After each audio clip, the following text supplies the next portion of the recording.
So, dito nga po mga kalingap mga ka-ed, si Nanay Hansel nag-alala na rin kay Kalingap Edo nang malaman kay Viancy na may sakit si Kalingap Edo. Sa live nga po ni Kalingap Edo kagabi, nag-comment nga po si Nanay Hansel at ang sabi po niya dito ay magandang gabi po sa lahat. Pagaling ka-eds, may sakit ka daw sabi ni Viancy. Ingat lagi, inom ng gamot sa tamang oras para madaling gumaling.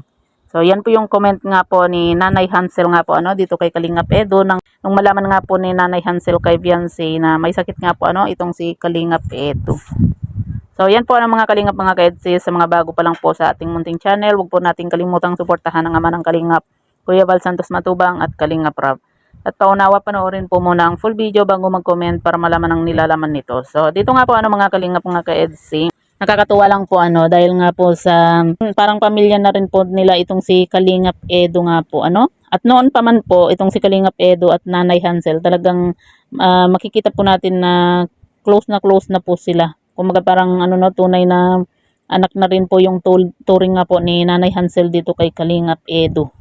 Diba? Kasi nga po pinagkakatiwala din po ni Nanay Hansel nga po itong si Viancy dito kay Kalingap Edo kasi syempre sa tinagal-tagal na rin po nilang nakakasama itong si Kalingap Edo, talagang may tiwala na rin po sila dito kay Kalingap Edo at alam po nila na safe po si Viancy dito kay Kalingap Edo. At yan nga po mga Kalingap, maging si Nanay Hansel nga po ay napakomment at nag-alala rin po dito kay Kalingap Edo nga po. At yan nga po mga Kalingap, talagang kahit na hindi pa po lubusang magaling nga po itong si Kalingap Edo, talagang pinipilit po niyang magtrabaho nga po kasi sabi nga po niya sa kanyang live, talagang siya yung kailangan din po niyang magpa-x-ray. Dahil nga po, sobrang sakit daw po talaga ng tagiliran po niya. Siguro sa pagbuhat-buhat din po, Kaya baka may naipit po na ugat, tapos maliligo, di ba? Baka nalamigan din po mga Kalingap. Kailangan din po ni Kalingap Edo na magpahinga. Hindi po yung puro trabaho din po, Pero yun nga po, kahit na may masamang nararamdaman po itong si Kalingap Edo, talagang pumunta pa rin po siya dun sa kanyang tinutulungan nga po. Ganun po kasi pag itong si Kalingap Edo. Kumbaga nanghihinayang po siya na hindi po siya makapag-trabaho nga po. Pero dapat alagaan din po at ingatan ni Kalingap Edo yung katawan po niya. Kasi napakahirap po magkasakit. Mas lalo po siyang hindi makakapagtrabaho kapag ganyan, di ba? Lalo na po ngayon na summer na. Talagang kailangan lagi din pong may dala itong si Kalingap Edo ng tubig.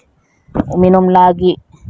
Gaya nga po ng sinasabi po ni Nanay Hansel na uminom nga po lagi At yan nga po mga Kalingap, sabi nga po ni Kalingap Edo kagabi na magpapa-x-ray nga daw po siya at hindi pa po natin alam kung ano ba yung resulta nga po ng kanyang x-ray. Siguro sa pagod na din po mga Kalingap kasi nga po 'di ba nung lumipat po sila Viancy, talagang maging si Kalingap Edo din po tumulong sa paglilipat ng mga gamit nila Viancy nga po kasi syempre 'di ba partner po niya itong si Viancy, hindi po niya pwedeng pabayaan din po.